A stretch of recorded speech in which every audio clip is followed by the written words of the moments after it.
Vandeham Shri Guru Juta Padakamalam Shri Gurum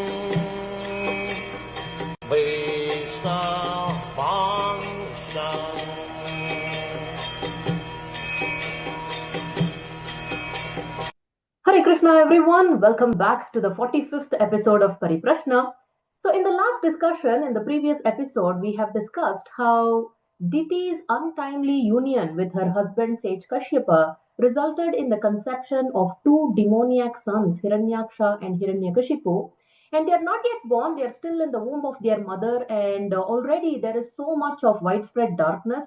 Actually, their birth is destined to cause great distress in the entire universe, and eventually they are destined to get killed by the Supreme Lord Himself. And upon this widespread darkness that is prevailing everywhere throughout the creation, we see that the demigods approach Lord Brahma for help. So that is where we are going to continue our discussion today. Our objective in this episode will be to discuss two different chapters, that is chapter 15 and chapter 16 of Canto 3 of Srimad Bhagavatam. So chapter 15 is titled Description of the Kingdom of God, and chapter 16 is titled The Doorkeepers Jaya and Vijaya Getting Cursed by the Sages. So as always, to discover the gems of wisdom hidden in these chapters, we have with us a senior devotee, a wonderful devotee, a traveling sannyasi monk, His Holiness Bhakti Padma Saurabh Pracharak Swami Maharaj with us. So Hare Krishna Maharaj, Dandavat Pranams, Jai Srila Prabhupada. Hare Krishna. So Maharaj, beginning with chapter 15 here, the very first verse, Maitreya Uvacha Prajapatyam tu tattejaha paratejohanam ditihi dadhara varshani shatam shankamana surardanat. Shri Maitreya said, My dear Vidura, Diti, the wife of the sage Kashyapa, could understand that the sons within her womb would be a cause of disturbance to the demigods.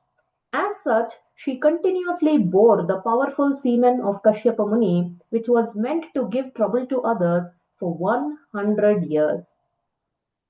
So, Maharaj, before we get into the discussion of why Diti held her pregnancy for 100 years, I want to ask a question. This is not a question from me, but on behalf of anybody who hears things like Diti carrying pregnancy for 100 years, or maybe Bhitika, the wife of Vyasa Maharshi, carrying Shukadeva Goswami in her womb for 16 years. When they hear such things, they may feel, is this an exaggeration in the scriptures? Can this be really factual? Because these are things that are beyond our experience and understanding.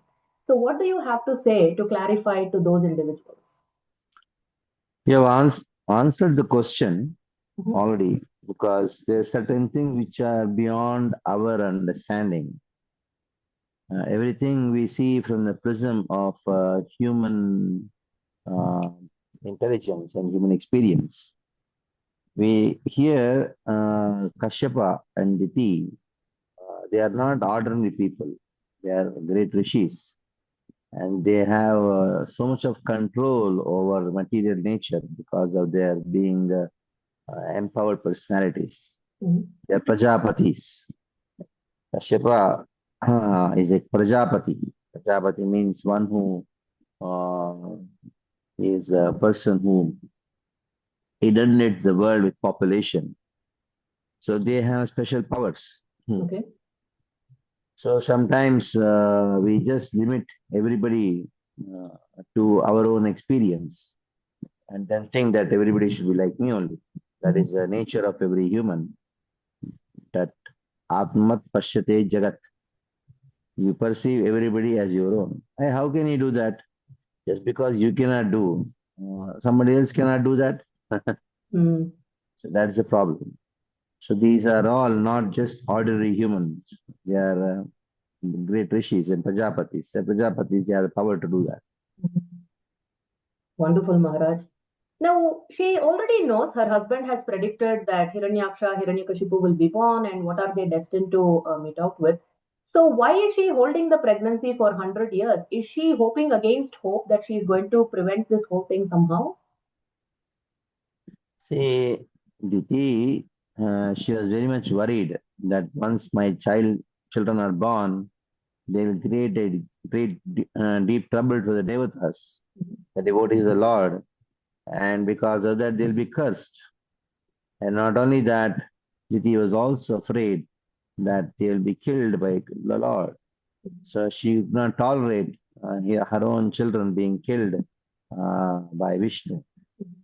Because it has been predicted that these children will be killed. Which mother would like to see their own children being killed, however horrible they may be? That's the reason. Okay. So Maharaj, as a result of this, in the next verse, the second verse, it is described that there is a widespread darkness that is spreading everywhere. I'll just read the shloka. Loke tena hata loke lokapala hataujasaha nyavedayan vishwasrije dhvanta vyatikaram disham. By the force of the pregnancy of Diti, the light of the sun and moon was impaired in all the planets, and the demigods of various planets, being disturbed by that force, asked the creator of the universe, Brahma, what is this expansion of darkness in all directions? So, Maharaj, in this purport, Prabhupada is explaining how there is only one sun that emanates the entire universe. It's not like different lokas has different suns. But my question is here is, so when we say the Devatas approached Lord Brahma, did they actually go from Swargaloka, pass through Janaloka, Mahaloka, Tapoloka, and go to Brahmaloka? Or in the fifth canto, I remember it is described in the Vedic cosmology section that there is the Sumeru Parvata. On top of that, also Brahma and a few other demigods have their residence. So did they go to Brahma on top of Sumeru Parvata, or did they transcend the lokas and go to Satyaloka or Brahmaloka? So they went to the Brahma of the Satyaloka. Okay. All right.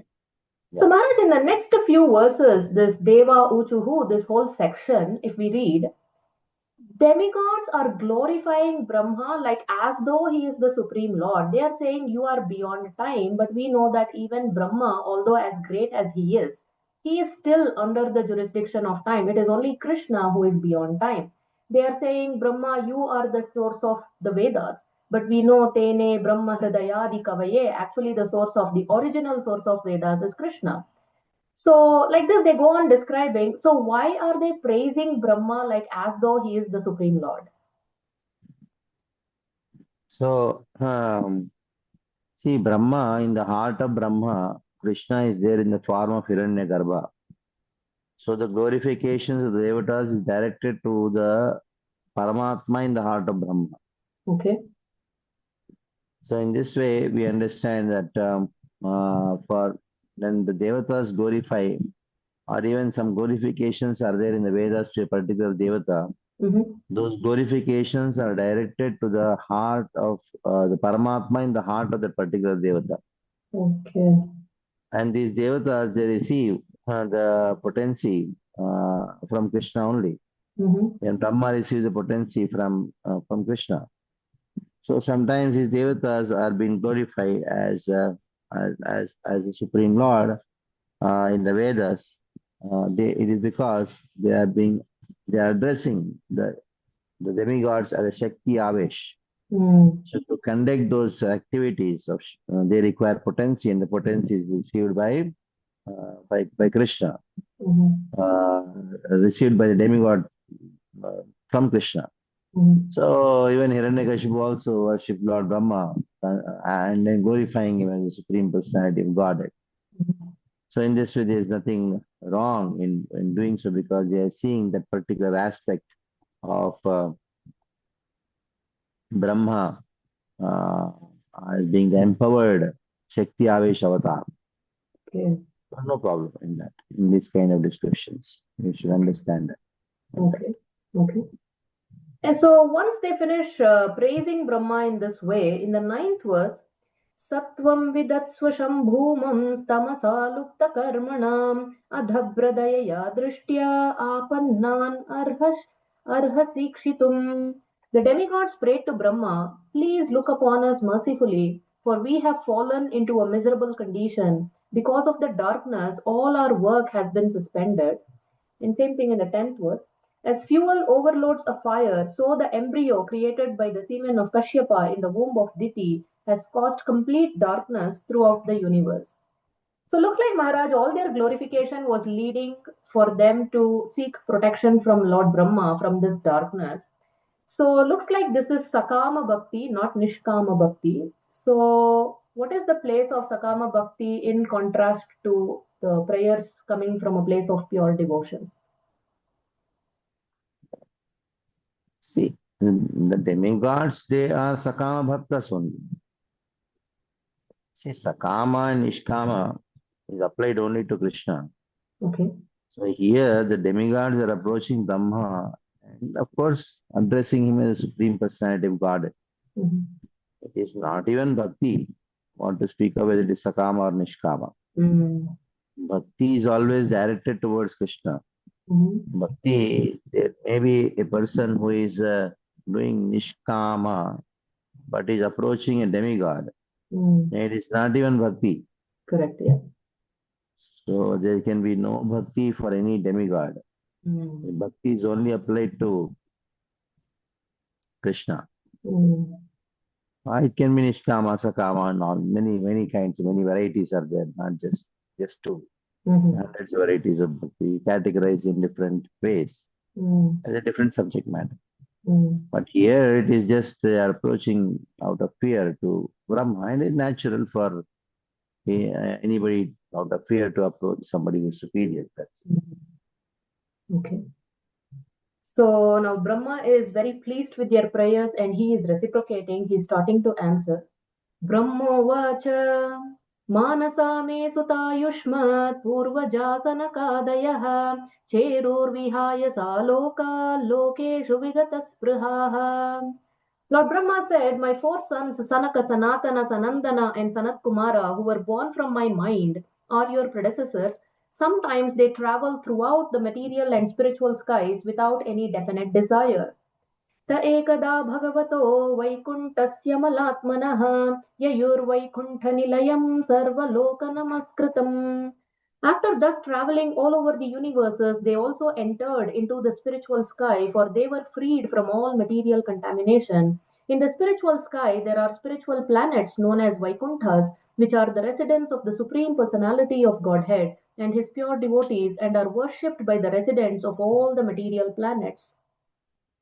After saying this, Maharaj, here in the 14th verse, Vasanti yatra purushaha sarve vaikunta murtayah ye nimitta nimittena dharmena radhayan harim. In the Vaikuntha planets, all the residents are similar in form to the Supreme Personality of Godhead. They all engage in devotional service to the Lord without desires for sense gratification. So Maharaj, now we see a very, very visual, detailed description of the Vaikuntha Loka, Vaikuntha planet. So here in this verse, it is said all the residents in Vaikuntha are similar in form to the Supreme Personality of Godhead. So in the material world, we see, generally speaking, the leaders, the superiors, they may empower those who are subordinate to them, but not necessarily on par with them. They may not empower them to that extent. But here, what is the nature of the Supreme Lord? That he is so secure and he is so non envious that he is willing that his subordinates, his devotees, can have his own form, they can share his own planet, they can share his opulence. So there are these 5 types of mukti. So if you can throw some light on that. So there are 5 kinds of mukti, but one mukti which is known as sauja is not really desired by the devotees. But other 4 kinds of mukti are sarokya, snashti, samipya, and sarupya. So these 4 kinds of muktis are like staying near to the Lord, samipya, having the same planet to the Lord, sarokya, snashti, the same opulence of the Lord, and sarupya, that is having the same form of the Lord. So in Vaikuntha, that is the nature of the Supreme Lord, that it is, he shares everything. whatever he has, because he has surrendered. What to speak of Vaikuntha? Even when the Lord incarnates, he clearly states, Lord Rama, Sakradeva Prapannoya Stavasmiti Ajate Saradavahan Tasmai Etad Vratam Mama. When you surrender, you become a Parshad of the Lord. Like you have a very rich man who has got a huge house, millions of rupees. He has a party, and all the servants, they are making nice arrangements for the party. There's a huge dinner, and all the guests, they come, they can see, most of them, they are not very healthy, so they only take little bit. And who enjoys the feast? The servants one. In the same way, here also, the Lord shares his opulence. And that's how he expresses his love for his devotees. And that's how Vaikuntha is. There is Akuntha. There is no envy. Here there is Taratamya. I am rich, you are poor. I am intelligent, you are not. I am knowledgeable, you are not. So, but Vaikuntha, it is not. And that is why in this world is full of envy. In Vaikuntha, there is no envy. That is why that name itself suggests it is Akuntha. And in the same verse, Maharaj, it is said, they all engage in devotional service to the Lord without desires for sense gratification. So, talking about what one does in the spiritual world, what is their occupation? I remember reading somewhere, one of the disciples of Prabhupada asked, Prabhupada, what will we do after we go to the spiritual world? Are we just going to sit and stare at the Lord? So Prabhupada laughs and then he says, how in the spiritual world nothing is static, it is ecstatic. There is unlimited variegatedness of serving the Lord. But Prabhupada adds, even if we had to just stare at Krishna eternally, even that will be completely satisfying for the soul. So what can you please share regarding what do we do in the spiritual world?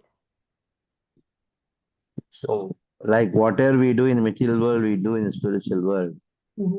But everything is perfect. But in the material world, whatever you do, it is imperfect and gives a very bad experience. Spiritual world, everything is perfect. Whatever you find in this material world is nothing but the perverted reflection of the spiritual world. So you'll find a table there. You will have a smartphone too there, because it's there in the material world. But there, everything is centered with Krishna. Krishna. Everything is centered around Krishna. So that is why everything gives bliss. This world, everything is centered around sense gratification. So everything gives only misery. There's only misery. In Vaikuntha also, there are families. Their husband, wife, their children. Here also you have families, husband, wife, children. But here, the whole family is centered around their house. But there, their family is totally centered around Krishna. Everything is there. Your car is there, chariot is there, rocket are there, missiles are there. You name it, everything is there. Administration is there. King is there. He's the king, of course. Krishna is the king. You have temple commander there. There's a commander. There's army. Everything. You name it, it is there, except misery. Here, whatever you have, along with everything, you have misery. That is it. Army also, there are no enemies there. Who are they going to fight against? Yes. There's army. The Vishwakshena is the commander-in-chief of the army of Narayana. Okay. Though everybody is doing perfect job, but still he goes around. Hey, everything is happening on nice here now. So he goes around like showing a finger like this. Vishwakshena. Vishwakshena is his own form of the Lord, but he is the commander-in-chief of the army of Narayana. Yes. Like you say, like the Shankha, Chakra, Gada, Padma. Chakra is there in the spiritual world also. Yeah. He goes around Sudarshan and like on top of the mukut what he has, Mhm. crown, the Sudarshan Chakra. Their Sudarshan Chakra is not like Chakra. He Mhm. is a personality with four hands, with Mhm. the emblem of Chakra on his crown. Mhm. So he goes around like Chakra, going around, Mhm. seeing everything is perfect or not. Actually, everything is perfect, but still he goes around and sees. Mhm. So that's there. Mhm. Very interesting. So, Maharaj, you said Sudarshana is not just a wheel, it's not just a chakra, but a person. Here in the 16th verse, also something similar is said. In those Vaikuntha planets, there are many forests which are very auspicious. In those forests, the trees are desired trees, and in all seasons, they are filled with flowers and fruits because everything in the Vaikuntha planets is spiritual and is personal. So even Prabhupada one place says Radharani doesn't have to literally go check if the rice is cooked or not. She can talk to the rice. She can ask the rice, have you cooked? And rice will say if it is cooked or not. So this is really fascinating. So how can we understand that the plane, the earrings of Krishna, flute, everything is actually conscious and it is also a person? See, when you say understanding, Mhm. means you're trying to use your intelligence. Our Mhm. intelligence is material, and you cannot fit transcendence in material. Mhm. So, achintya kalu ye bhavaha natarakam na yojet. So these things are achintya. Achintya means beyond our human mind and intelligence. Mhm. So that is why Krishna is known as avang managochara. Tato vacho nivartante prapya manasa saha. So he is beyond mind and intelligence. So we cannot comprehend these things in our mind and intelligence. Mhm. But definitely by reading the descriptions, we can appreciate these things Mhm. and then experience these things when we attain perfection by constantly hearing and contemplating the extent of a realization. To that extent, we have experience. Mhm. Divyagyan Hridaya Prakashita. It is not a function of intelligence to understand. Mhm. Mhm. If at all any function of intelligence is there, that it's only to the extent of that you cannot understand. Mhm. One who understand, the intelligent person is one who understands that he cannot understand. Mhm. Okay. So, Maharaj, one question related to that. Let's have a follow-up question, not directly from here, this chapter. So, each of us, every jiva, do we have like a specific role that we play in spiritual planet? Now that we are here, is there a vacancy that Krishna is feeling in that spot that nobody else takes that, and only when we go back home, back to Godhead, we refill that position? Is it something like that? See, they are already Nityasiddha, Parshadas of Krishna, Vaikuntha and Goloka, Mm-hmm. who are conducting these activities. And under them, there are millions and millions of jivas who worship Krishna in that particular mood, under the particular personality. For example, like Sakil, Rupa, Manjari. And under them, there are thousands and thousands of Manjaris. Some are Nitya Siddhas, some are Sadhana Siddhas. So, that role, what we are supposed to play Mm-hmm. is some people say it is fixed, people will Mm-hmm. say it's not fixed. Okay. So both have their reasons to say why it is so. Mm-hmm. Uh, but I take the side of that it is not fixed. Mm-hmm. We develop the particular mood uh, of a of a devotee, just the devotee, and then join that group Mm-hmm. serving Krishna by constantly hearing about that particular pastime, particular devotee. We join that particular group. Of course, a very delicate and a very intricate subject matter. Okay. Whether the constitutional position of Jiva is fixed means in Goloka, what is our position is already fixed or it is accrued. Mm-hmm. Now, it's a big debate among the scholars. We'll not get into the subject matter. Okay. quite controversial too. Mhm. But both have their valid reasons to support. And it's not such an important thing to resolve. Uh, and we cannot progress in our devotion without resolving this contradiction. We can still continue.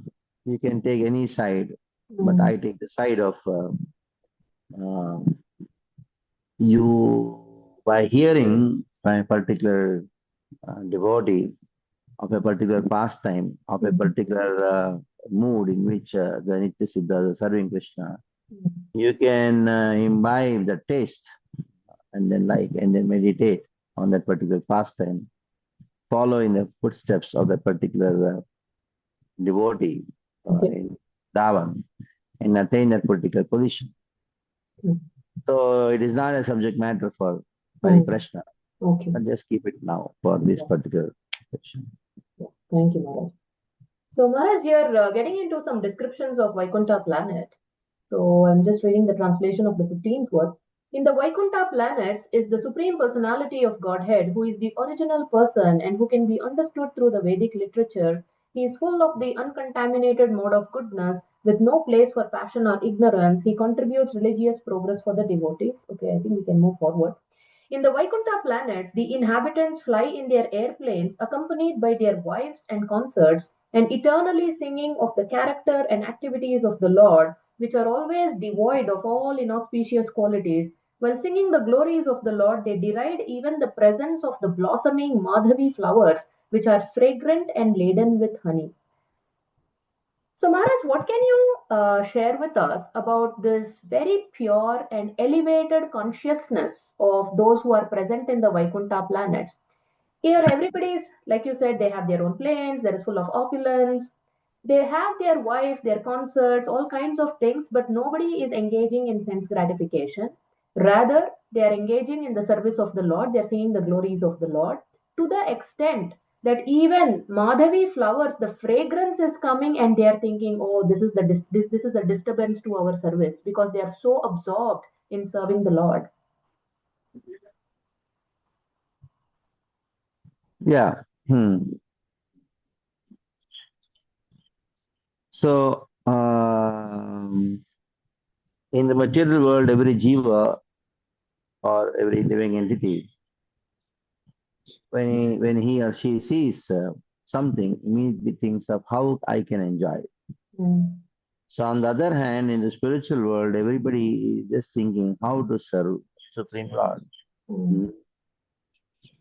Now, even though they are husband wife, their whole consciousness is how to serve Krishna.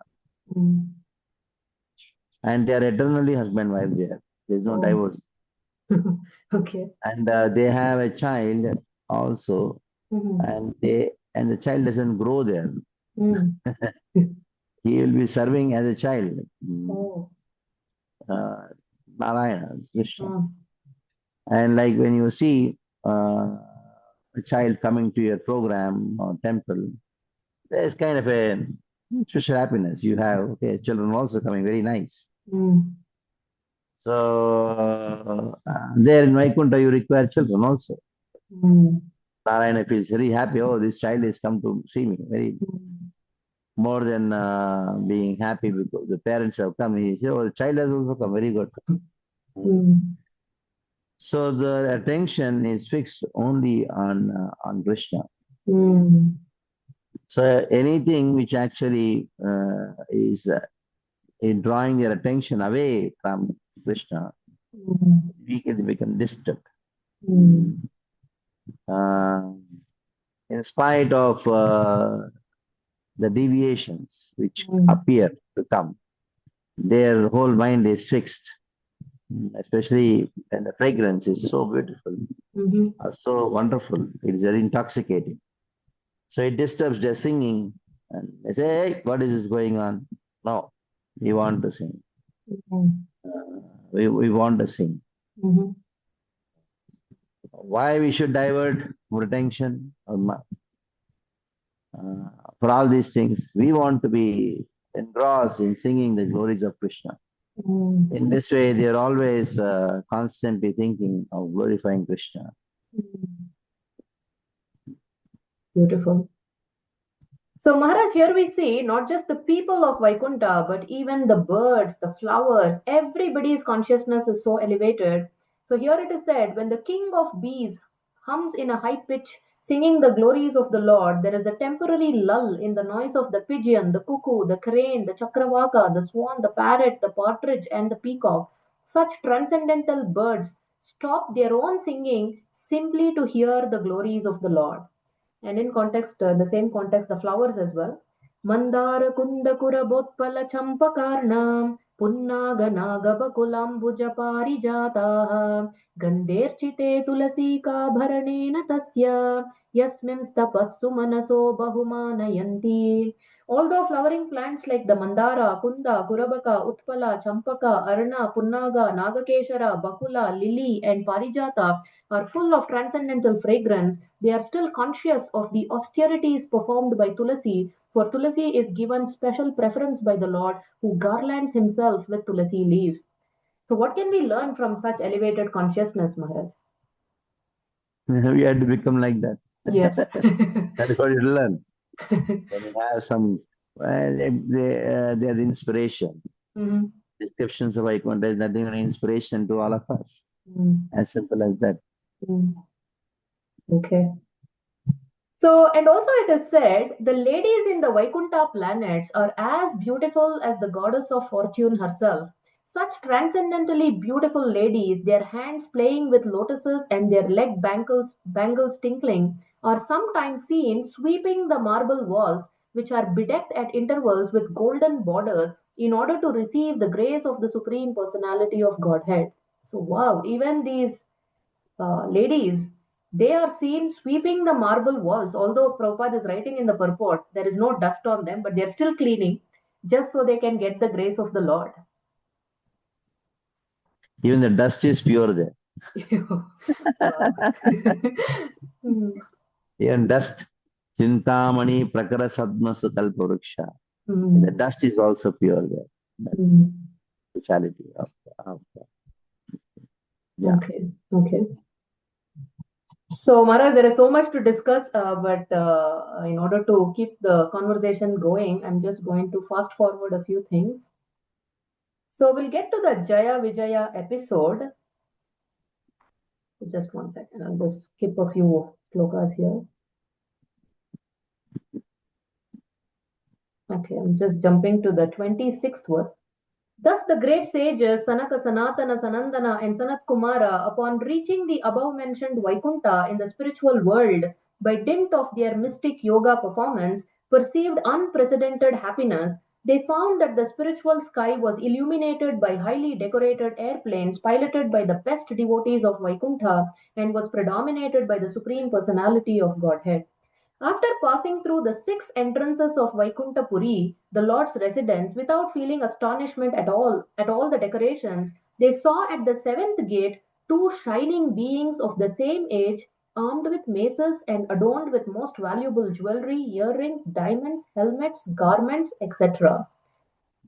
So, Maharaj, now we see this whole episode is opening up where the Kumaras have entered Vaikuntha, not entered in the sense they're at the gate. So, they have passed through the first 6 gates, and now the doormen Jaya Vijaya are going to stop them at the 7th gate. Is there any significance? Is there any hidden inner meaning why they passed through the 6 gates and they were stopped at the 7th gate? Or am I reading too much into it? They were stopped at the 7th gate because they have been visiting Vaikuntha quite often. Okay. Oh, so this is not the first time. Jai Vijay are there in the, they had to go to material world. But they were the people who, they are the two who wanted to serve the Lord in that particular rasa, Avirya rasa. So that is the reason they just entered through all these gates. I don't know if there is a special reason for it. It's what I can speculate of. Okay. So now we see that Jaya Vijaya stopped them, and the reaction of the Kumaras. So I'm reading the translation of the 31st verse. When the Kumaras, although by far the fittest persons, were thus forbidden entrance by the two chief doorkeepers of Sri Hari, while other divinities looked on, their eyes suddenly turned red because of anger due to their great eagerness to see their most beloved master, Sri Hari, the personality of Godhead. So, Maharaj, here the Kumaras are getting angry on Jaya Vijaya stopping them. So, what is the distinction between material anger that people like me feel versus the spiritual anger that beings like the Kumaras are feeling? The anger of the Kumaras is because of the will of the Lord. The Kumaras, they don't even know the spelling of anger. Mm. They were Brahma, Brahmabhuta, Prasannatma. They are beyond all modes of nature. Mm-hmm. Our anger is driven by mode of passion. Mm-hmm. Kumaras, their anger is because of the will of the Lord, because the whole pastime is because Krishna had a desire. What is the desire? That I want to show my strength, bala. Mm-hmm. So we cannot show in Vaikuntha because everybody is a devotee. To show your strength, you have to fight with someone. Who will he fight? Now, when it comes to material world, and all the people, they are not so powerful to whom we can fight. So only a person from the spiritual world, when he appears, he can manifest that kind of power so that Krishna can fight. Mm. So when the Lord has a desire that I have to show my strength, so then Jai Vijay had a desire how to satisfy the desire of the Lord. Mm. So the Lord saw that, Krishna saw that Jai Vijay has his desire. So he fulfilled the desire. For that he made a pastime. The pastime is that the four Kumaras came and they stopped. Mm. Jai Vijay would now not, naturally they would not stop. They would come, go, and neither the four Kumaras would become very angry because they are Brahmabhuta. They are not influenced mode of passion. Mm-hmm. It is by the will of the Lord is happened. Mm. Maharaj, just going a little deeper into that, I'll just highlight a few things that Prabhupada is writing about the spiritual anger. In this verse, it is figuratively stated that the younger brother of desire suddenly appeared in person when the sages were forbidden to see their most beloved personality of Godhead. The younger brother of desire is anger. If one's desire is not fulfilled, the younger brother anger follows. Here we can mark that even great saintly persons like the Kumaras were also angry, but they were not angry for their personal interest. They were angry because they were forbidden to enter the palace to see the personality of Godhead. Therefore, the theory that in the perfectional stage one should not have anger is not supported in this verse. Anger will continue even in the liberated stage. These four mendicant brothers, the Kumaras, were considered liberated persons, but still they were angry because they were restricted in their service to the Lord. The difference between the anger of an ordinary person and that of a liberated person is that an ordinary person becomes angry because his sense desires are not being fulfilled, whereas a liberated person, like the Kumaras, becomes angry when restricted in the discharge of duties for serving the Supreme Personality of Godhead. So, Maharaj, in this connection, I recollect. Oh, you were wanting to say something, Maharaj? No, So I recollect once you said about speaking about anger. So let's say you gave your own example. Let's say you go somewhere, pandal program or some program is being arranged, and you go that nothing is being done properly, everything is in a mess, and it is natural that one might get angry, but that anger is not manifested because, oh, I am coming to speak, this is disrespect to me. It is not from that angle. It is because a nice program was supposed to be arranged for the pleasure of the Lord and for the pleasure of the devotees, and things are not being done well. So, getting angry is not the main thing. Why one gets angry, what is the motive behind it, that becomes important. And then you also went further and said, already things are in disarray. That is not the time to display the anger. Maybe wait, and after the program is over, then you talk to the organizers so next time things will be done better. So if you can please teach us how to get angry for the right thing in the right way. See, it all depends on the level of consciousness of a devotee. If the devotee uh, is not beyond the modes of nature, then he uses his nature into serving Krishna. Mm-hmm. So one is a Brahmana, Brahmanical nature. He also gets angry, but he subdues his anger. He sees everything. Okay, I know what to do. Let's forgive. Kshatriya kind of person, it's not beyond the modes of nature. He sees something is not happening properly for Krishna, so then he gets angry. And he may show a controlled anger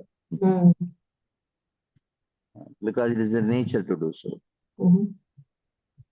And somebody is beyond the modes of nature. He also shows anger, but is not affected by it. Whereas somebody is within the modes of nature, though they may be serving Krishna, they're affected by the modes. So it's quite a deeper subject matter in the sense that not all devotees are at the same level. Not all anger is the same. Okay. The motive when you talk about when you only to please Krishna, showing anger only for the pleasure of Krishna, that is possible only by somebody who is a great acharya like Srila Prabhupada is beyond the modes of nature. It just cannot be compared to some ordinary people like us getting angry and say, I'm using my anger in Krishna service. So in all cases, anger can be used in Krishna service, provided you are at that platform. You are at that level. So general instruction is not to become angry. Okay. General instruction is not that use anger in Krishna service. No. That general instruction is control your anger. That's the general instruction because if you just go on propagating, it's good to be angry in Krishna service. So then they think everybody is, I'm using anger in Krishna service. Why just use anger in Krishna service? First start using your money in Krishna service. I remember many years back, the same situation had come. So then one devotee became very angry and upset. Nothing was arranged that, and he was shouting and yelling at everybody, especially a few brahmacharis and some devotees. This is the way you serve Prabhupada and that. Then I thought it would be peaceful. Then he told, I'm using anger in Krishna service. And what about you using all your money in Krishna service? Went away. So people think that they say I'm a pure devotee. And then use these statements and then try to make show that they are so much attached to Srila Prabhupada, concerned at Prabhupada's movement. Everything should be perfect and that and this. Yeah, it's true. What he's saying is true, perfect. But the claim that he's using anger in Krishna service, for that he should be like somebody like Hanuman. Just totally surrender and talk about using anger in Krishna service. It's not easy to use anger in Krishna service. For that you need to be so much in goodness. Like Lord Shiva. So we cannot just take the statements and apply it, take the principles and apply it without being qualified. That's very important. Okay, so going forward, now the sages are cursing them. So the sages said, who are these two persons who have developed such a discordant mentality, even though they are posted in the service of the Lord in the highest position and are expected to have developed the same qualities as the Lord? How are these two persons living in Vaikuntha? Where is the possibility of an enemy is coming into this kingdom of God? The Supreme Personality of Godhead has no enemy. Who could be envious of him? Probably these two persons are impostors. Therefore, they suspect others to be like themselves. So, Maharaj, just earlier you said, Atmavat Pashyate Jagat, that we think everybody is like us. So, here Kumaras are saying these two are impostors and they are thinking we are like them. And then they go on. So, in the Vaikuntha world, there is complete harmony between the residents and the Supreme Personality of Godhead, just as there is complete harmony within space between the big and the small skies. Why then is there a seed of fear in this field of harmony? These two persons are dressed like inhabitants of Vaikuntha, but where from can their disharmony come into existence? Therefore, let us consider how these two contaminated persons should be punished. The punishment should be apt, for thus benefit can eventually be bestowed upon them. Since they find duality in the existence of Vaikuntha life, they are contaminated and should be removed from this place to the material world where the living entities have three kinds of enemies. So, Maharaj, in this context, there is this whole story that comes about the two options were given, 3 lifetimes as demons or 7 lifetimes as devotees. At least in these two chapters, I did not come across it anywhere. So, is there any truth to it? And if you can throw some light on this You can see curse. the Vishnu Purana. Oh, okay. Okay. The same pastime is described in many Puranas, but this Mhm. is found in the Vishnu Purana. Okay. Okay. So that's the thing. That is true only. Okay. Certain things are not mentioned in the Bhagavatam Mm. just to maintain the rasa. Mm. Certain things are described in a different way, are not mentioned in the Bhagavatam. Mm. Like for example, in the Bhishma Suti, Mhm. Mahabharata it talks about Bhishma speaking Vishnu Sahasranam. Mhm. And the Bishop Parma whole thing, which is he's laying on the bed of arrows and he's glorifying Krishna by chanting Vishnu Sahasranam. That you don't find in the Bhagavatam. Okay. Okay. You find the prayers in the Bhagavatam in a different way. Yeah. Bhagavatam presents the same pastimes at a very different level of Mhm. prema. Mm. Okay. Okay. So interestingly, the moment this Jaya Vijaya realized that they were going to be cursed, they fall down at the feet of the Brahmanas in great anxiety. For a Brahmana's curse cannot be counteracted by any kind of weapon. So they do realize the intensity of a Brahmana's curse. And right after that, in the 36th verse, after being cursed by the sages, the doorman said, "It is quite apt that you have punished us for neglecting to respect sages like you. But we pray that due to your compassion at our repentance, the illusion of forgetting the Supreme Personality of Godhead will not come upon us as we go progressively downward." So, how wonderful that they are not praying, requesting the sages to reverse the curse or take back the curse or anything like that. They are saying, okay, we accept, this is very apt. But however, they are saying, because we are repenting, please don't let us forget the Supreme Personality of Godhead. Why is this a running theme throughout Bhagavatam? Everybody is like, we want to remember you. Even if we are in hell, we still want to remember you. Later, the Kumaras will also say the same thing. So Bhagavatam whole purpose is to make us inspire to remember Krishna in all conditions of life. Mhm.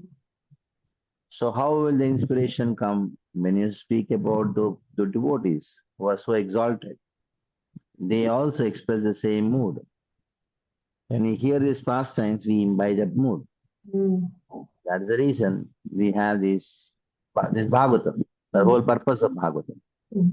In all circumstances, one should remember Krishna, and for that we require inspiration. And who are those inspiration? These are the character. I should not use the word character. These are devotees who inspire Mm. us. Mm. Okay. And immediately, right after that, without any delay, at that very moment, the Lord, who is called as Padmanabha, because of the lotus grown from his navel, and who is the delight of the righteous, learnt about the insult offered by his own servants to the saints. Accompanied by his spouse, the goddess of fortune, he went to the spot on those very feet sought for by recluses and great sages. So, what a gesture by the Lord that immediately he himself, he didn't even come on Garuda or anything like that. He came barefoot and he didn't even come alone. He came along with Lakshmi Devi. Prabhupada writes here, Lakshmi Devi is very rarely seen by anybody, and he brought his consort also. So if you can say something about this reciprocation and immediate reciprocation by the Lord, Maharaj. Lord is very afraid of his devotees committing offenses. Mm. Then he thought, oh, my devotees have offended the Kumaras. Immediately he thought, oh, I should protect them from this offense. Mm. So, like a mother is also very much afraid of her son committing some offense. So that the fear of the Lord is, that fear is actually expression of his love for his devotees. Mm-hmm. Now, the Kumaras, they came and Jai Vijay, they stopped. So that was an offense. And Krishna understood that. Mm-hmm. So let me go and protect my devotees. Though he had affection for the Kumaras, Mm-hmm. but still his affection for Jai Vijay was more because Jai Vijay are his Parshadas. Mm. In this way, he came along with Lakshmi, running. Yes, yes. He did not even bother for anything because he thought that let me save my devotees. Mm. Let me take the offense done by my devotees onto myself Mm. and protect my devotees. Mm. Jai Vijay. Mm. Wow. So what follows is a very, very detailed description of the form of the Lord. And here in the 40th verse, even such minute details are given. He was adorned with a girdle that shone brightly on the yellow cloth covering his large hips, and he wore a garland of fresh flowers which was distinguished by humming bees. His lovely wrists were graced with bracelets, and he rested one of his hands on the shoulder of Garuda, his carrier, and twirled a lotus with another hand. Why do the scriptures give such minute, detailed description of the form of the Lord? And here the significance that Garuda is also coming along with the Lord because the Lord is running along with Lakshmi Devi, and then he is resting one of his hands on the shoulder of Garuda as though to pacify him, is like, like everything is all right or whatever, something like that, his carrier. So, why do the scriptures give such detailed description, Maharaj? Detailed descriptions are the expression of one's love for the person. Mm. So Sukadeva Goswami loves Krishna. And when you love someone, then you would like to go into every detail. Mm. Detailing is actually nothing but the expression of one's love. Mm.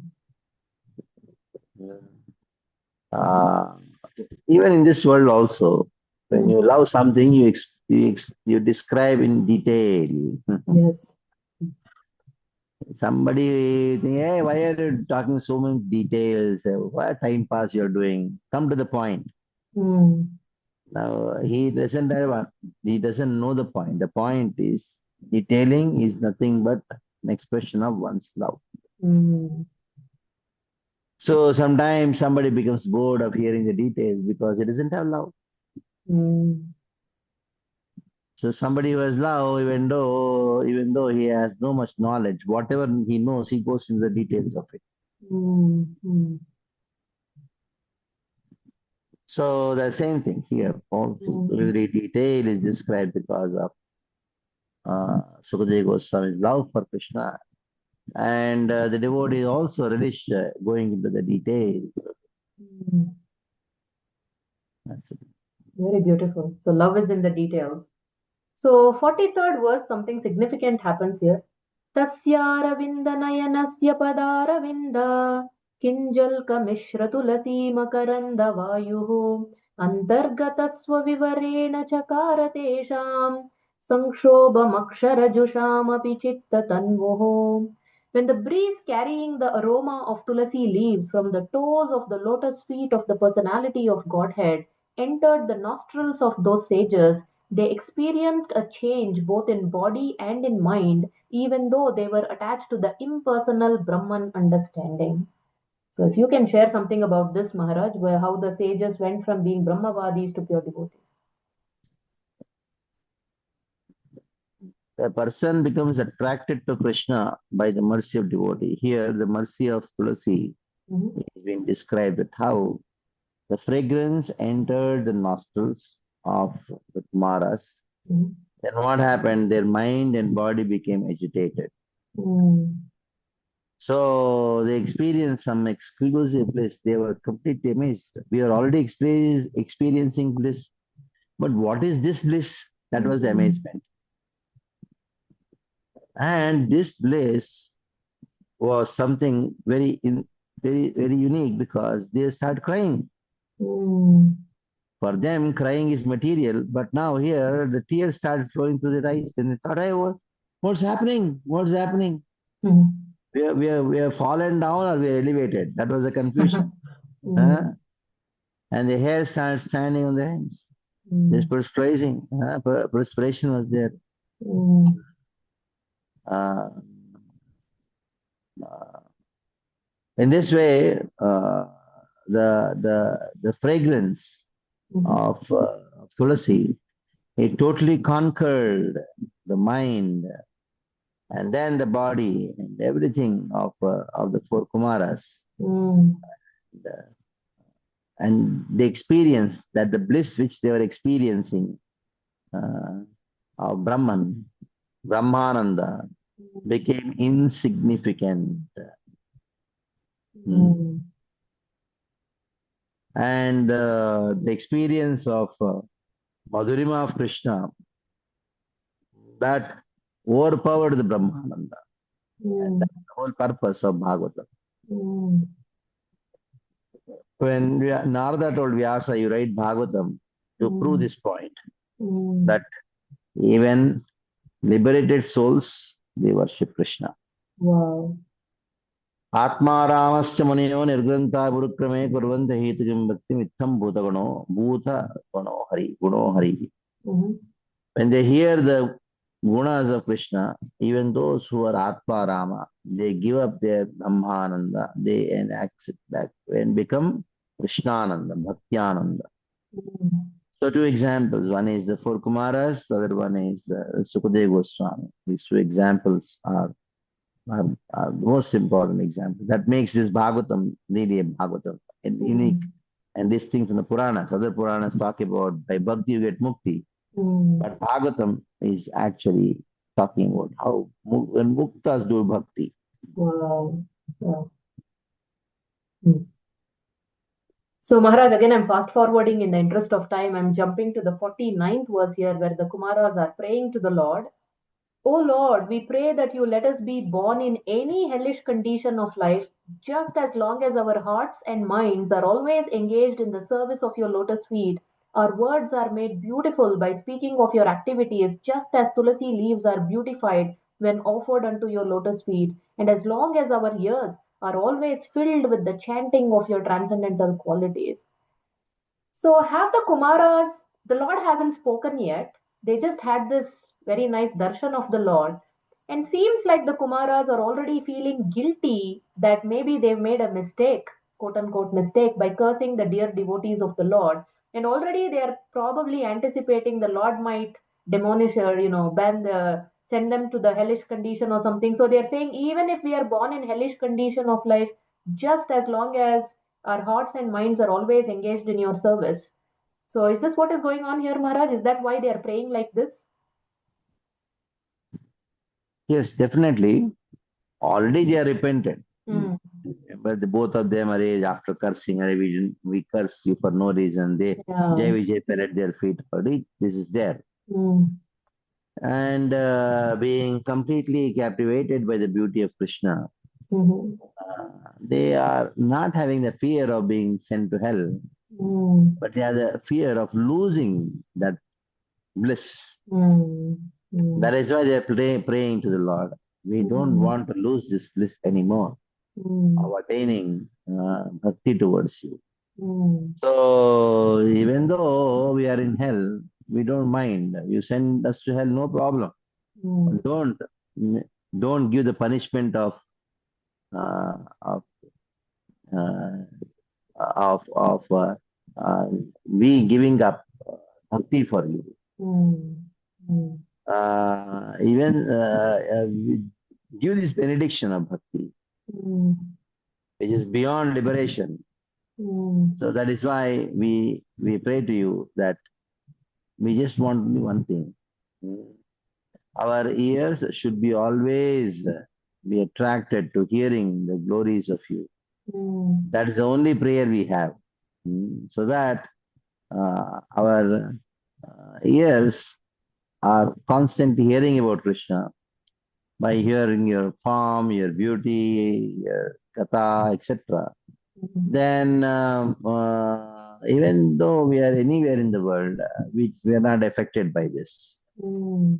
So they express their desire to be constantly drowned in the bliss of Krishna consciousness. Mm. Wow. So, Maharaj, now transitioning into the next chapter. So far, this is the 16th chapter of Canto 3, and for me personally, this chapter has been the most touching so far in our study of Bhagavad Gita and later Bhagavatam. I mean, where do I even begin? This chapter is such an exhibition of the outpouring of love the Lord has. He sets the highest standard, the golden standard in every which way.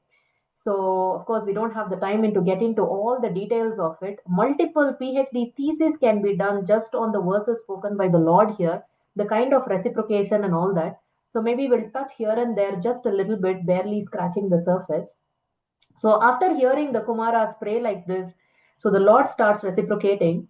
Shri Bhagavanu Vacha Etau Tau Parshadau Mahyam Jayo Vijaya Evacha Kadarti Kritya Mamyadvo Bahvakratam Atikramam. The personality of Godhead said, these attendants of mine, Jaya and Vijaya by name, have committed a great offense against you because of ignoring me. So, right in the beginning, the Lord is admitting that yes, there is a great offense that has been committed, and that is atikramam because of the offense. Why does he say they have committed an offense against you because of ignoring me? What is the connection between these two?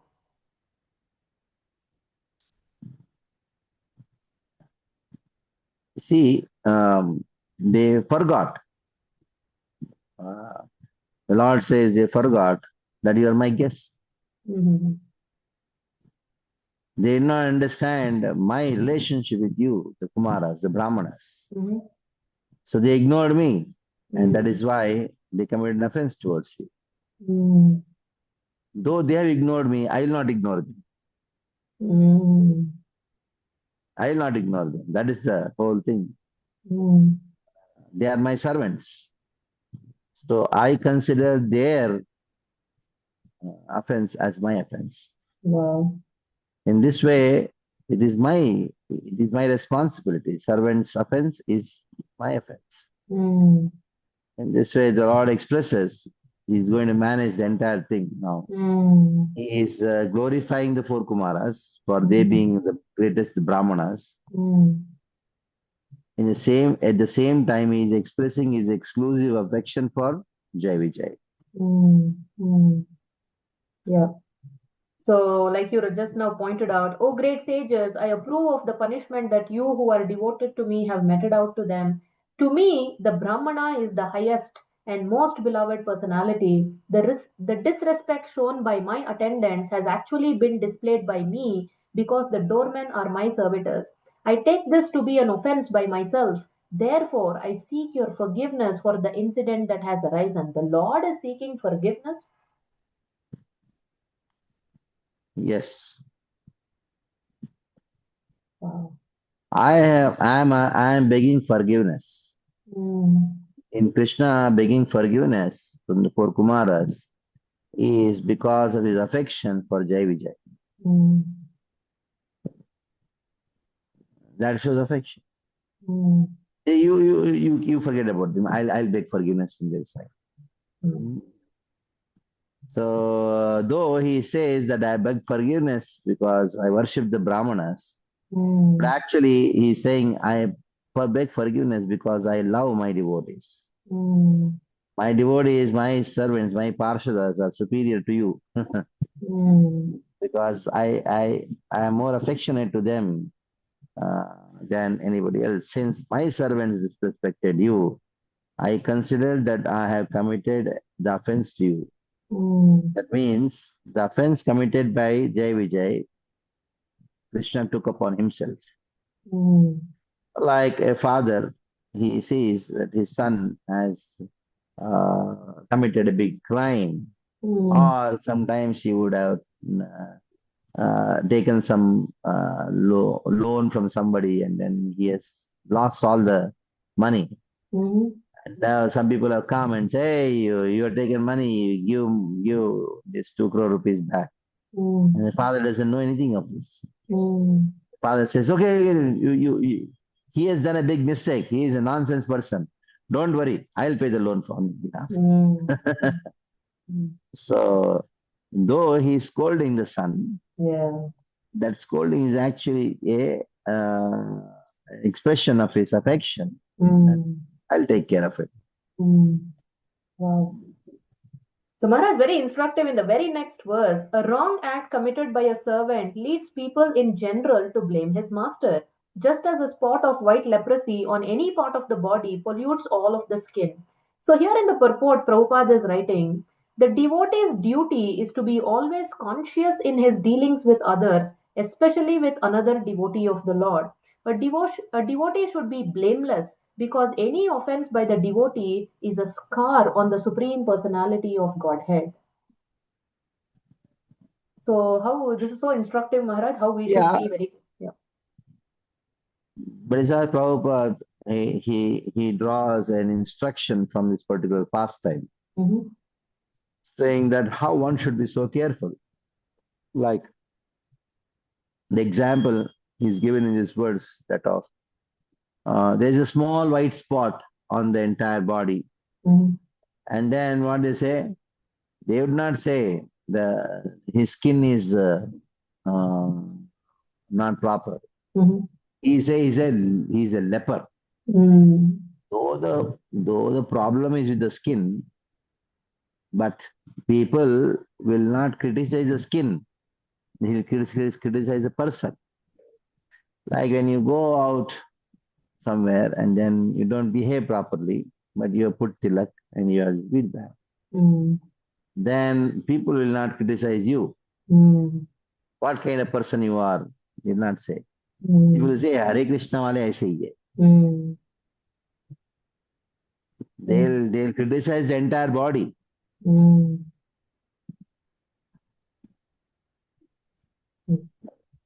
Yes, Maharaj. Yeah.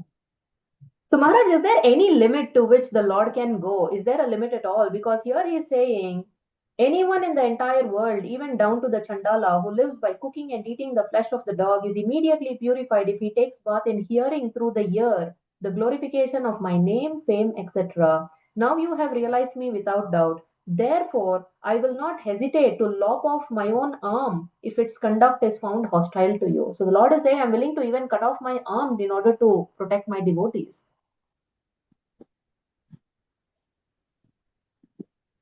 So that is the nature of Krishna. Mhm. That is the love which the Lord shows unto his devotees. Mm. Now they say, oh, because of our offense, you're becoming famous. Mm. Uh, now Krishna says that don't worry about that. Mhm. Even my own arms, what to speak of Jai Vijay? Mhm. My own arms, if they commit offenses, I'll cut my arms. Like that. What to speak of Jai Vijay? Mhm. Objects of attachment to me. Mm. My own limbs, I'll cut off. Mm. It is my identity. Mm. Because I'm not able to do that. Mhm. uh, I'm your offender. Mm. I'm your offender because I'm not able to do that. He's expressing that I am supposed to kick Jai Vijay out because of the offense, but I am not able to do that. Like I cannot cut my arms. Though I am willing to do that, I cannot. So though I am willing to discard Jai Vijay and say, you both of you get lost because of your offense. That is how I can nullify the offense, by punishing them. I cannot do that. I know they have offended you, but I cannot punish them because they are my own arms, they are my heart. So what I can do maximum is beg forgiveness from you. That is I'm begging forgiveness. So Maharaj, in the interest of time, I'm not going through everything here. Each sloka we can have a separate episode actually. So, but there is this whole section where the Lord is really heart-wrenching, the way, the kind of esteem at which he holds Brahmanas. There are so many visual descriptions he gives, analogies he gives. So why does the Lord go Brahmana hitaya cha? Why he holds Brahmanas with such high esteem? Because the Brahmanas are those who protect the Vedic culture, Vedas. Vedas, only through the Vedas, Krishna is known to the entire world. So that is why Brahmanas, they is kept at a very high esteem. They are the preachers of Krishna consciousness. They are the protectors of Dharma. Actually, Krishna says, I am the person who protects Dharma. I come to protect Dharma.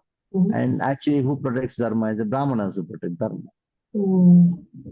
So when he sees Brahmanas, he feels that my job is done by them. So that is why he keeps the Brahmanas at a very great esteem. That's the whole purpose of Brahma. And of course, in this prasanga, his glorification of the Brahmanas is indirectly hinting to the glorification of Jai Vijay, who are his personal associates. Yeah. That's a very interesting point, because when I was reading, every time Brahmanas came, I thought he was hinting at Kumaras. Now you're saying he's hinting at Jaya Vijaya. I need to explore that more. So that is the reason in the 14th verse, it is described as Satim Yadhaya Shunvanto Lagvim Gurvartha Gahvaram. Gurvartha. Every word used by Krishna has a very heavy meaning, very deep and intricate meaning. And what is that meaning? That is, essence of that is that in every word he used, it was actually indicating the glory of Brahmana. Directly, indirectly, it is indicating his affection for his devotees. Okay. So Maharaj, here in the 12th verse, these servants of mine have transgressed against you, not knowing the mind of their master. I shall therefore deem it a favor done to me if you order that although reaping the fruit of their transgression, they may return to my presence soon, and the time of their exile from my abode may expire before long. So Prabhupada's very first line, he's saying, from this statement we can understand how anxious the Lord is to get his servitors back into Vaikuntha. The Lord is begging favor, not only forgiveness. Now he's asking, can you please do me a favor? Yes, you meted the punishment and all that, but can you please arrange it in such a way that they come back to me quickly? How loving Krishna is. It's really, really heartwarming.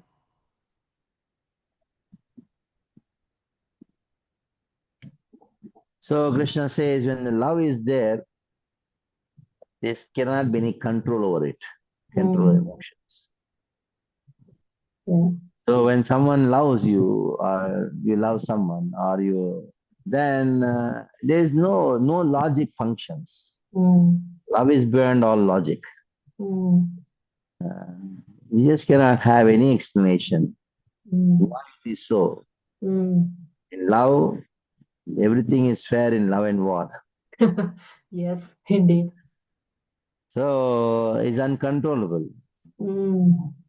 And the natural quality of Krishna is to love. Yes. And you cannot fit into any logic. You say, why? It is like that way. The nature of love is like that. So there is no answer, a logical answer to it. Uh, Okay. there is no logic behind it. So Krishna's punishment,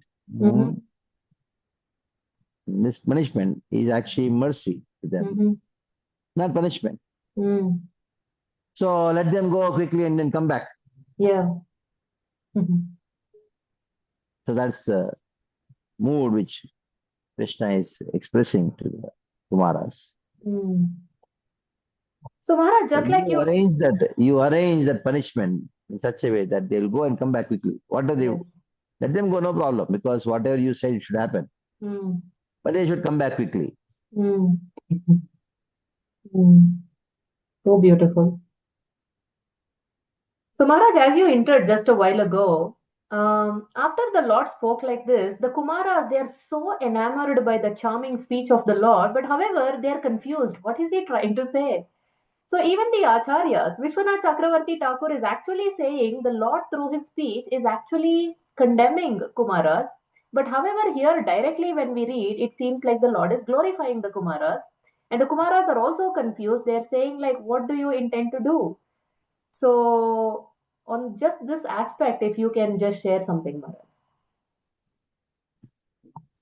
So the Kumaras, Kumaras committed a great offense to the devotees.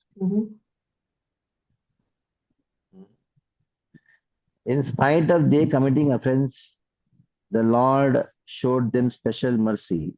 Yeah. Not directly, through Tulasi. So the fragrance of Tulasi entered the nostrils of Kumaras, in spite of they being offenders. So that shows the special mercy of a devotee like Tulasi.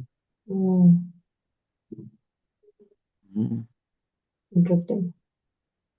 And that is the reason they got bhakti, but they were deprived of personally serving Krishna. Oh. Okay. They developed only appreciation for Krishna.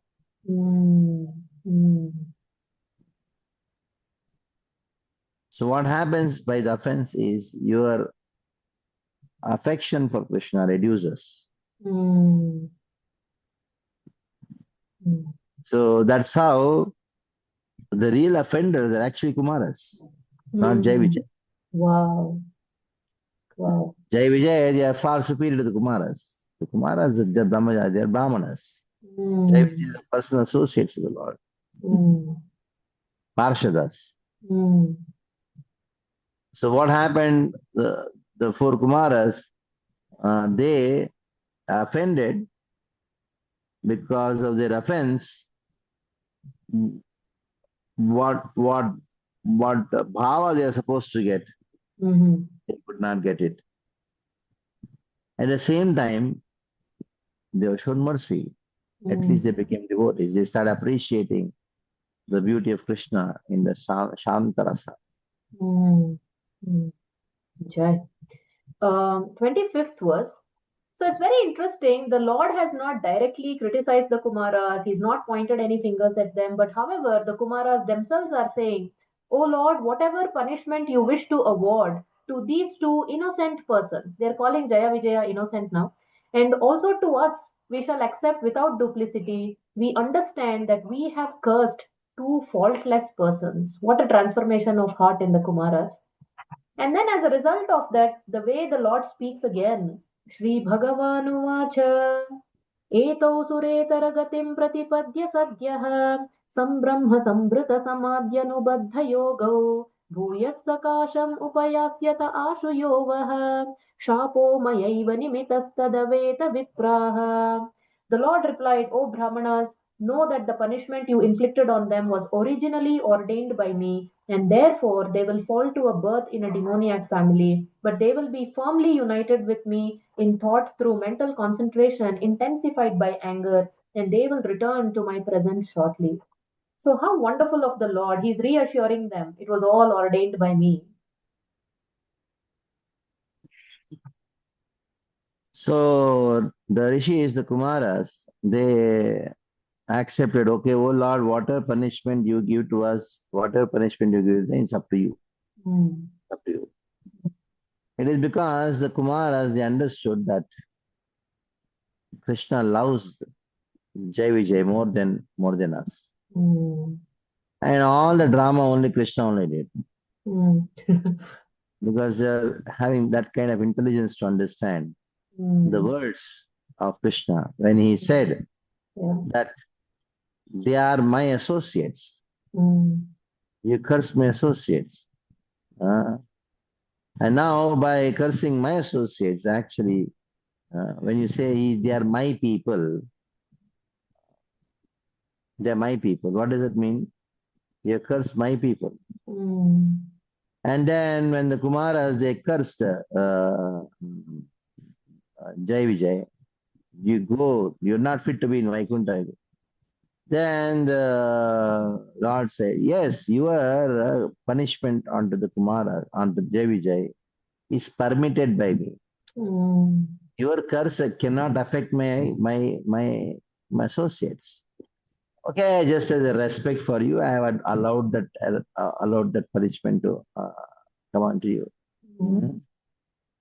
I am capable of nullifying, but you are Brahmanas. That is why I allowed that punishment to. So by Krishna saying that this offense which Jai Vijay have done to you, I consider it to be that I have committed this offense. It shows that how Krishna loves the Jai Vijay more than the Kumaras. When Krishna is saying, you see, because of you Brahmanas, I am known as a Tirtha. It just sarcastically saying something like that. When Krishna says, I will cut off my hands. I'll cut off my hands. If they offend Brahmanas, I'll cut off my hands. This shows that Jai Vijay are as good as his own hands. Wow. Not you. Then when Krishna says that, oh, my feet are actually became very pure because of you, it's just an eye wash. Trying to glorify them. Oh, you're nice, and be peaceful. Then Krishna says, I'll only eat the offerings given to the Brahmanas. So then Krishna is actually criticized them. You're always interested in eating. Oh no. My devotees are interested in serving. When Krishna said that Brahmanas are non-different from my body, he says, I'm controlled by the Brahmanas. He says that you Brahmanas are always into getting angry. When you get angry, we just look at you and laugh. What else we can do? In this way, when these four Kumaras understood that Krishna glorifying us is actually a punishment to us. It's an insult to us. It's sarcasm. So they could realize the sarcasm which Krishna had in his speech. Yeah. Wow, this is mind-blowing. So, Maharaj, coming to the end of this chapter, so the sages circumambulated, they offered their obeisances and they took leave of the Lord. And the camera is shifting to Brahma now. He's just wrapping up this. So the Lord then said to his attendants, Jaya and Vijaya, depart this place, but fear not. All glory is unto you. Though I am capable of nullifying the Brahmana's curse, I would not do so. On the contrary, it has my approval. So this departure from Vaikuntha, okay, I'll skip that part. We don't have the time. So after thus speaking at the door of Vaikuntha, the Lord returned to his abode where there are many celestial airplanes and all surpassing wealth and splendor. But those two gatekeepers, the best of the demigods, their beauty and luster diminished by the curse of the Brahmanas, became morose and fell from Vaikuntha, the abode of the Supreme Lord. Then, as Jaya and Vijaya fell from the Lord's abode, a great roar of disappointment arose from all the demigods who were sitting in their splendid airplanes. Lord Brahma continued, those two principal doorkeepers of the personality of Godhead have now entered the womb of Diti, the powerful semen of Kashyapa Muni having covered them. So, Maharaj, what amazing storytelling. So, we started the 15th chapter beginning where the Devatas asked Brahma, what is this darkness? Where is it coming from? And two chapters, such unparalleled, amazing, I should not say storytelling, but the revelation of the past time. And now Brahma is telling, so those two souls, Jaya Vijaya, have entered into the womb of Diti through the powerful semen of Kashyapa. I mean, words fall short. The kind of job Vyasadeva does, Vyasa Maharshi does, in the way he weaves the story, it keeps you at the edge of the seat. And I was personally thinking, I already had so many aha moments as I was going through this chapter. And the way you described it, now again, it was another series of ahas and wows. Like, really, Bhagavatam is amazing, powerful. I don't know what to say. And your explanations really peel off the layers and take us deeper and deeper into it. So thank you so much, Maharaj, for giving all these insights. So Maharaj, before I let you go, I know you have your Bhagavatam class. I'm getting a little anxious because we are running a little over time. So Maharaj, because here today we discussed Jaya Vijaya's so-called mistake. So I thought for Brahmastra, I'm just going to share the so-called mistakes in Bhagavatam from committed by the devotees. But of course, just like we are learning so much from this episode of Jaya Vijaya, there are so many things we can learn from these episodes, what I'm going to mention. So, for each incident, the so called mistake I mentioned from Bhagavatam, if you can just mention one prominent lesson, what we can learn from that so called mistake, it will be very instructive, Maharaj. So, Maharaj, the first one, let's start with Maharaj Parikshit. Him committing the so called mistake of garlanding Shamik Rishi with a dead snake. That is by the will of the Lord. He has done that. Mm-hmm. You would not do that. Mm-hmm. So it is the will of the Lord to bring Parikshit back to garden. Mm-hmm. For that, he makes his devotees commit a mistake externally. Mm-hmm. The next, okay. Yeah. You wanted to say something, Maharaj? No. Okay. No. So, Maharaj, what can we learn from Dhruva Maharaj's disproportionate anger when his brother Uttam, stepbrother, was killed by one yaksha, and he exhibited this anger? He wanted to destroy all the yakshas, and then Swayambhuva Manu had to intervene. The anger was superficial. Devotee's anger is always superficial. Mm-hmm. Because as soon as my Manu came and told, hey, don't do this. Okay. That's it. Yeah, he stopped. So don't take devotee's anger very seriously. Okay. What about Shaubari Muni chastising or cursing Garuda not to come to the Yamuna, and then after that Shaubari Muni fell down seeing the fishes mating? Don't impose morality on spiritual personalities. Nice, very nice. What about Chitraketu Maharaj when he was the chief of the Vidyadharas? He laughed at Lord Shiva giving a Bhagavatam class, keeping his wife on his lap, and then he got cursed by Parvati Devi to become an Asura. See, just because somebody is a devotee, that doesn't mean he will not have hasya, parihasya, sakya, rasa with other devotees. So he's having sakya rasa with Lord Shiva. They are friends. And the friends have hasya, parihasya, isn't it? It's not an offense. If you don't understand this, their devotee should be like this. No, devotees can have relations with other devotees in hasya rasa, sakya rasa. That is not an offense. Okay. What about Bhishma Pitamaha siding with the Kauravas?